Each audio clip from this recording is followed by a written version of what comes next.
Bonjour à toutes et à tous et bienvenue dans cette nouvelle vidéo. Je suis ravie de vous retrouver aujourd'hui. Je tenais tout d'abord à vous remercier pour vos commentaires sous mes deux dernières vidéos. Ça me fait super plaisir que vous soyez au rendez-vous après mon absence. Donc voilà, merci beaucoup. J'adore vous lire, c'est toujours un plaisir. Et je vous propose qu'on commence tout de suite avec mes dernières lectures. Donc ça a été un petit mois où je me suis principalement concentrée sur tout ce qui est manga, et on va dire roman graphique et BD, principalement parce que je n'avais pas très envie de lire autre chose. Et dans le cadre de mon travail, je lis pas mal de choses assez sombres, on va dire. Donc j'avais envie d'un peu de légèreté. Et vu que j'ai déménagé juste à côté de chez moi, littéralement en bas de mon immeuble, il y a une bibliothèque où je n'allais pas, mais qui est très sympathique, avec un fond manga et BD assez important, donc j'en profite pour m'avancer dans les séries que j'aurais bien voulu découvrir et que je n'ai pas pu.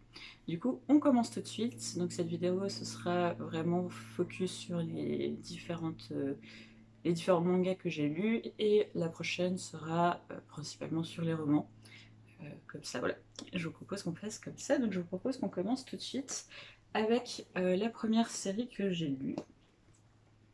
Et ça s'appelle Plonger dans la nuit, et il y a 3 tomes. Donc voici le troisième et voici le deuxième. Donc c'est par l'artiste Gumoto aux éditions Yuri de Taifu Comics. Et ça a été une déception malheureusement. Donc je voulais la lire depuis un petit moment parce que, comme vous le savez peut-être, j'aime beaucoup tous ceux qui parlent de représentation LGBTQ+, et notamment les mangas mettant en scène des relations entre deux femmes sont relativement peu traduits en France. Ce sont principalement les mangas yaoi, donc entre deux hommes, qui sont les plus représentés sous le parapluie de la communauté LGBTQ+. Donc voilà, j'avais envie de le découvrir, il me faisait déjà de l'œil en librairie. Je ne les avais pas achetés parce que je ne peux pas acheter tout ce qui me ferait envie, même si j'en aurais très très envie, mais je n'ai pas les finances pour. Mais bon, voilà, c'était quelque chose qui me restait dans la tête. Et quand j'ai vu que la bibliothèque les avait, j'ai foncé dessus. C'est une histoire entre, comment elle s'appelle? Voilà, Tsukiko, qui est très jolie et très taciturne, qui va un jour voir Aya nager, et elle va avoir un coup de cœur. Et donc c'est une petite romance mignonnette entre deux lycéennes. Globalement, j'ai pas grand chose à vous dire sur cette histoire. Les dessins, comme vous le voyez, sont assez classiques, on va dire. Il n'y a pas de prise de risque particulière. L'histoire en elle-même ne prend pas beaucoup de risques non plus. J'ai trouvé que c'était un peu rapide et que les ficelles étaient très très très très grosses. Donc voilà, dites-moi si vous l'avez lu, ce que vous en avez pensé. Moi, je vous avoue que j'ai dû le lire il y a une semaine et demie et je m'en souviens déjà plus du tout. Donc voilà, c'était décevant, mais je pense aussi que c'est parce que j'en ai lu pas mal. Donc peut-être si c'est vos débuts dans ce genre de manga, je pense que ça peut vous plaire, sincèrement.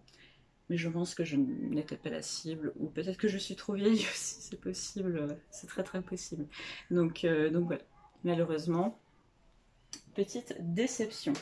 On va passer à une autre déception, justement, de manga mettant en scène une romance entre deux femmes. Donc il s'agit de Vampires de Akili aux éditions Akata. Donc pour l'instant, 2 tomes sont sortis. Je crois que le troisième soit va sortir, soit a déjà sorti.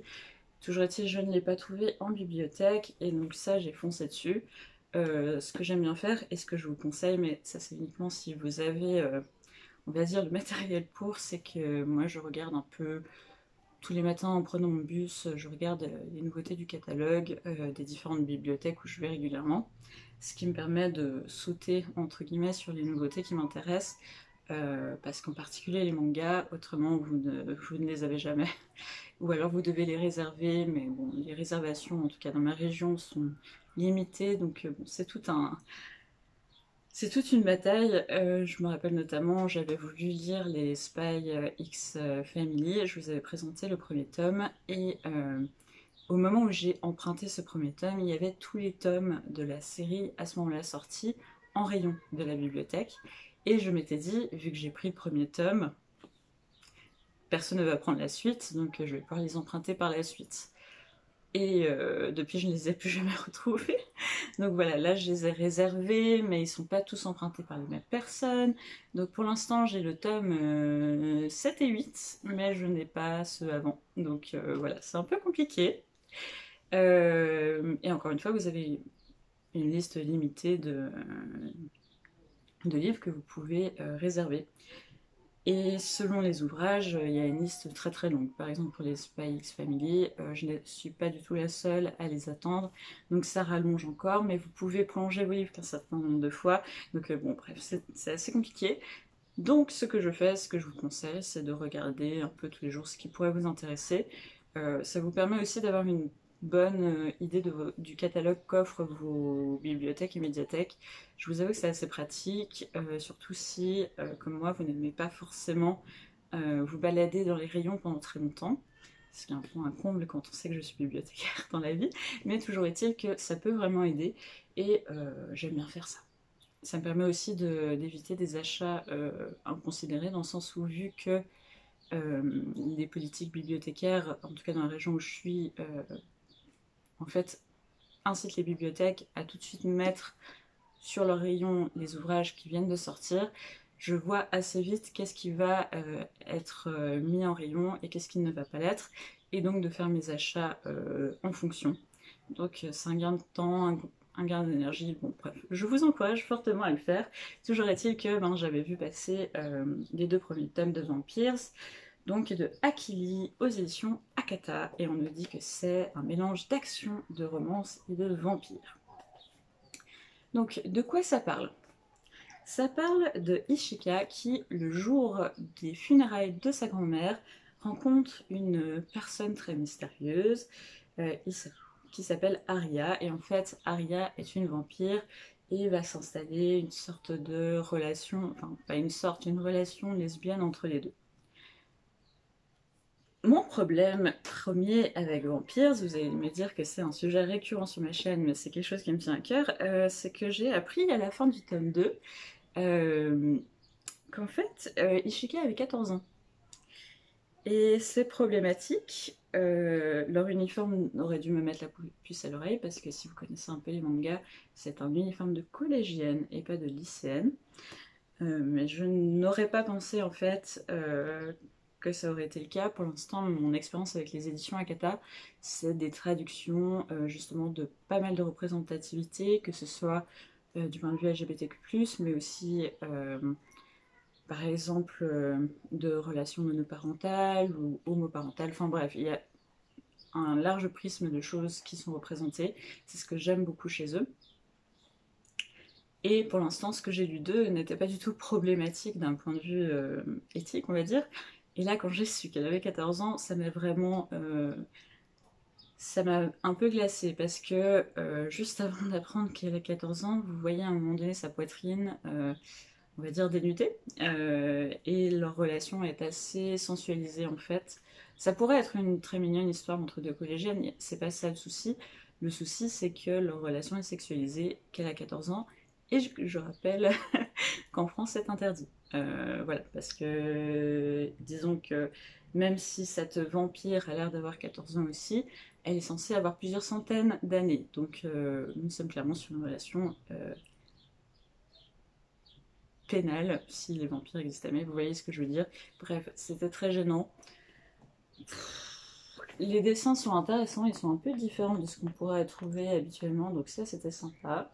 Il y a de l'humour, ça va beaucoup trop vite, mais vraiment beaucoup trop vite. Je crois qu'elle la voit une fois avant d'accepter qu'elle vienne vivre chez elle, et qu'elle ensorcelle toute sa famille pour se faire passer pour une connaissance. Bon, bref, très très compliqué. Très compliqué, en plus elle a connu sa grand-mère du coup, et je ne sais pas parce que j'ai pas lu la suite, mais j'ai quand même l'impression qu'on se dirige vers en fait cette vampire est un couple avec sa grand-mère qui a vieilli, qui est morte, et maintenant elle tombe amoureuse de sa petite fille. Bon, bref, c'est compliqué, je saurais pas trop vous le conseiller parce que honnêtement, Le fait qu'elle ait 14 ans, ça me pose un vrai souci, mais peut-être que si c'est ce que vous recherchez, comme... c'est vrai qu'on n'a pas beaucoup de représentations lesbiennes dans le monde des vampires, des loups-garous, etc. Donc bon, ça a le mérite de mettre ça en lumière, mais c'est un peu le seul mérite de cette série de mangas. Donc malheureusement, je ne continuerai pas et je ne peux pas vraiment conseiller. D'autant plus qu'il est proposé pour les enfants, en fait. Donc oui, ça c'est un autre débat, mais personnellement, ça me met toujours un peu mal à l'aise. Et enfin, je vais terminer avec un coup de cœur. Il s'agit des 2 premiers tomes du Chat qui rendait l'homme heureux et inversement de Umi Sakurai. Beaucoup trop chou, les couvertures sont vraiment très très mignonnes, et ça par contre c'est un vrai coup de cœur, donc ça aussi je voulais vraiment les lire. Je crois que pour l'instant il y en a 6 ou 7, vous pouvez me corriger en commentaire si vous avez plus d'informations, mais je crois en tout cas que c'est une série qui n'est pas terminée, et ce que j'ai beaucoup aimé, donc c'est édité par Soleil Manga, et vous voyez ces mangas en fait qui sont très très grands par rapport au format on va dire plus classique. Donc c'est un coût en plus, on va pas se mentir, c'est aussi pour ça que j'aime les emprunter, mais je trouve que c'est vrai que c'est assez agréable d'avoir ces grands formats entre guillemets, surtout qu'on sait que dans le monde anglo-saxon, les mangas ont ce format plus grand, et c'est très agréable notamment pour vraiment profiter des planches, etc. Le problème c'est que c'est compliqué à transporter, en tout cas moi, parce que mes sacs sont on va dire, standardisés pour pouvoir transporter un poche ou un manga de taille française. Donc bon, ça c'est un peu plus compliqué. D'un autre côté, c'est le genre d'ouvrage que vous lisez très très vite. Donc moi je les ai lus le soir avant de m'endormir et ça a vraiment été un plaisir. Donc de quoi ça parle? Il faut savoir que j'ai connu la série parce que je suis une youtubeuse qui s'appelle Blood is the New Black, donc qui est une youtubeuse qui parle surtout de métal et de musique gothique. Parce que je suis fan de métal et de musique gothique. Et donc elle expliquait beaucoup, elle présente beaucoup de groupes très intéressants. Elle a été journaliste de métal et de musique gothique, et donc elle a un regard assez pointu et que j'aime beaucoup sur ces questions. Donc si ça vous intéresse, notamment parce que du coup être gothique ce n'est pas un style vestimentaire mais c'est avant tout en fait l'adhérence à un style musical qui après peut se refléter ou pas sur les vêtements. Si ces questions vous intéressent, je vous conseille très fortement sa chaîne, et en fait Blood is the New Black maintenant est tatoueuse, mais elle a vécu au Japon pendant 1 an je crois. Et donc au Japon, elle les avait lus en japonais, et à l'époque ça avait l'air très très chou, notamment parce que Blood is the New Black est connu pour avoir eu des épisodes assez sombres dans sa vie. Et donc quand elle dit que quelque chose est réconfortant, je sais que je peux lui faire confiance parce que je sais qu'on a un peu la même sensibilité, et je sais qu'elle n'aime pas du tout les trucs très cucu, etc. Mais que voilà, elle a des goûts, je trouve, assez pointus en manga aussi. Et donc j'avais très envie de les lire. C'est resté dans un coin de ma tête, mais je n'ai vraiment pas investigué, et j'ai découvert assez récemment qu'en fait ça avait été traduit en français. Et bien qu'il y avait pas mal de tomes. Donc voilà, mais bon, le problème c'est que, ah oui, je crois que sur les mangas vous n'avez pas le prix en euros. Mais bon, c'est un peu cher, mais étant donné que mes bibliothèques les acquièrent, je les ai gratuitement. Et en plus, je suis la première à les lire, et c'est très très agréable d'avoir un livre tout neuf dans les mains quand vous lisez une série. Donc, de quoi ça parle? Ça parle d'un très gros chat qui s'appelle Fukumaro, qui est ce chat, qui est très seul parce qu'en fait, depuis qu'il est né, il n'a jamais été adopté et il vit dans une animalerie. Et tout le monde pense qu'il va finir sa vie tout seul dans sa cage. Et en fait, un jour va arriver Fuyuki Kanda, qui est un salaryman japonais je pense, d'une cinquantaine d'années, qui malheureusement a perdu sa femme et qui se sent extrêmement seul et très isolé dans la société japonaise. Et ils vont avoir un coup de foudre amical et familial, les deux. Et ils vont l'un l'autre se tirer vers le haut et s'aimer en fait. Et c'est beaucoup trop mignon. Honnêtement, c'est tout doudou. Je crois que donc l'artiste Umi Sakurai en fait faisait des petits blogs sur internet, des petits strips de quelques cases. Et en fait, justement, c'est ces strips qui ont été rassemblés, en tout cas dans ces deux premiers tomes. Vous le voyez assez bien, c'est pas tant une histoire suivie que des petites scènes de la vie quotidienne.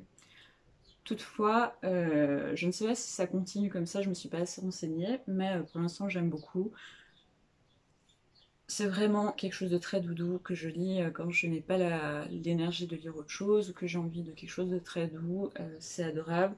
Ça convient aussi bien aux enfants parce que vraiment l'histoire est toute mignonne ou aux adultes. Vraiment c'est transgénérationnel, c'est très très mignon. Donc si vous voulez faire un joli cadeau, je vous le conseille très fortement. Donc voilà, c'est tout pour cette update lecture qui est surtout basée sur mes dernières découvertes manga.